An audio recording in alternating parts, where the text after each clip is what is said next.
Voilà, merci beaucoup, Monsieur Omar Dramé. Je tiens à saluer toute la population de Koungheul. On se réjouit également aujourd'hui de cette rencontre que nous avons initiée sous la bannière de la coalition Sàmm Sa Kàddu, donc qui est dirigée au sommet par les différents leaders que sont Khalifa Ababacar Sall du Taxawu Sénégal, Seydou Moustapha Sy du PUR, Déthié Fall, Anta Babacar Ngom, Pape Djibril Fall, Thierno Bocoum et Bougane Gueye Dany et tant d'autres, mais on ne peut citer que cela. Donc la rencontre d'aujourd'hui s'inscrit dans ce cadre-là. Avant d'aller plus loin, je me nomme d'abord Wagan Faye. J'ai été investi au niveau du département de Koungheul par cette petite coalition et je suis là avec des camarades de parti et des camarades des autres partis que j'ai tantôt cités. Donc je disais tout à l'heure que la rencontre qu'on a initiée aujourd'hui, elle s'inscrit dans le cadre d'une prise de contact, d'une réunion d'harmonisation et de partage d'informations. Vous savez, quand vous êtes investi ou bien vous partagez des idéaux, ce serait bien à la base, puisqu'au sommet ils le font, et même hier, si vous suivez l'actualité, ils ont eu une rencontre au niveau de Fun City où ils lançaient officiellement la campagne. Donc aujourd'hui à la base, on a jugé nécessaire nous aussi de nous réunir, de discuter avec les alliés, avec les camarades des partis aussi, pour pouvoir bien aborder la question qui est les élections législatives. Comment vous pouvez travailler avec les alliés qui sont dans le département? Oui, en fait le travail il ne sera pas difficile. Parce que pour la plupart de ces gens-là, on se connaissait avant.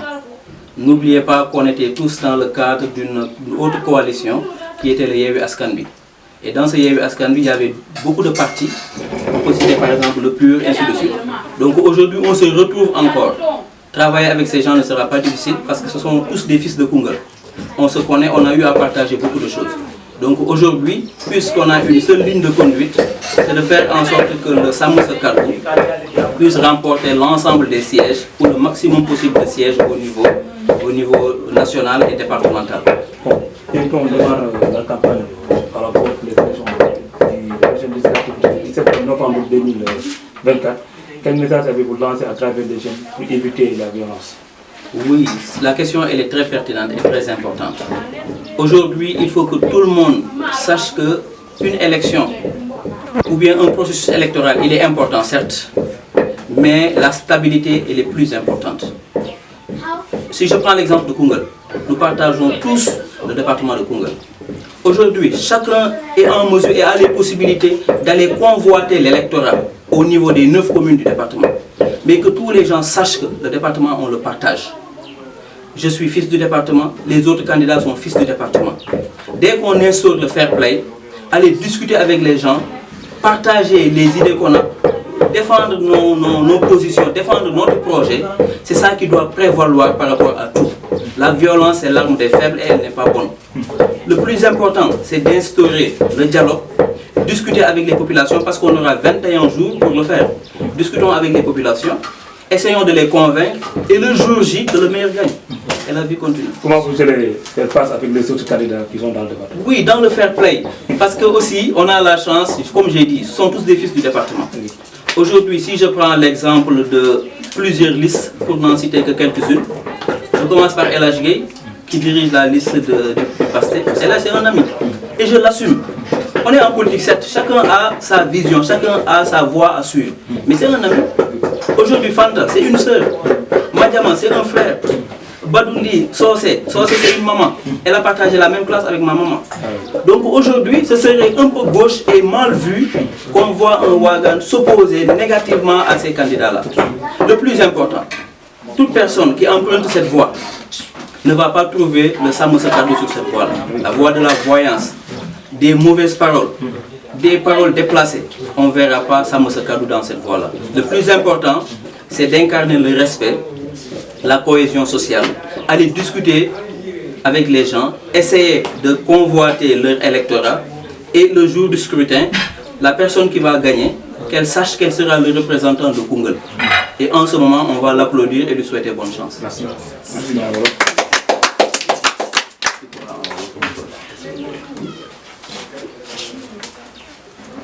Salam alaikum.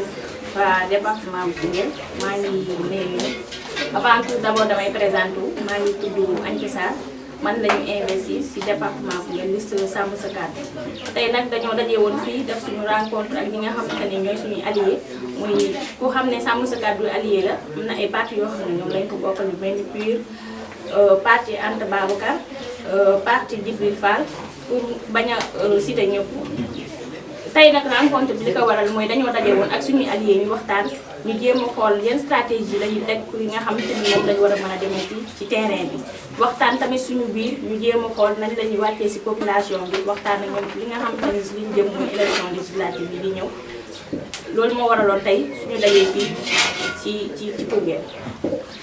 nga jëm see élection yu am solo ñu jógante li nga xamante ni ñu war a teew si ndaw réew mi il faut que ñu tànn si li nga xamante ni si Sàmm Sa Kàddu ñu ko waxee ñu investir ci département bi est-ce que gëm nga ni lii nga xamante ni moom moo nekk ci kanam élection yi mën ko wax. waaw je dirais bien sûr parce que en tant que jeune comme ni ñu koy waxee léegi politique jeunesse bi ñoo ko yor parce que c'est le moment ñu nekk jeune bi xam li nga xam ne suñu askan moom la ñu soxla li nga xam ne suñu population moom la ñu soxla ñu doxal ko te ñoo nekk ci baat bi xam nañ jafe-jafe yu askan bi suñu askan bi jàppalee xam ne seen boobu ñoo soxla seen njëriñu askan la seen njëriñu dëkk la war nañu si mën a jàppale ci projet boobu nga xamante ne mën nañ ko gagné élection yi di ñëw. message bi ngay lancé. waaw message bi may lancé mooy damay wax ak ñi nga xamante ni ñooy jeunesse bi parce que li ñu wax développement bi jeunesse bi ñoo ko yor te tey yaakaar nañ ne politique bu ñuy dëgg jeunesse bi am nañ si baat bu rëy rëy am nañ si kàddu kon en tant que jeune war nañoo mën a jëmbal suñu bopp wane ne léegi ñun ñoo yor réew mi il faut que ñu wane ne lii la ñu bëgg fii la ñu bëgg a yeggal suñu gox fii la ñu bëgg a yeggal suñu askan ñu jàppale ñu si bu baax a baax maa ngi lancé un appel surtout les jeunes filles ñu bañ a wax ne politique man xale laa bi ma ko def parce que xale mooy ndaw réew xale mooy jëmmal réew xale moo mën a yor tamit l'avenir de son pays kon maa ngi lancé appel ak jeunesse bi ñëpp ñu jàpp bu baax a baax ne tey seen moromu jeune moo taxaw di def politique kon war nañ ko mën a gunge war nañ ko mën a soutenir ci li nga xam ne si la nekk parce que mag ñi seen temps passé na du ma wax mais tamit jamono toll na foo xamante ni il faut que ñun jeunes yi ñu investir bu baax si politique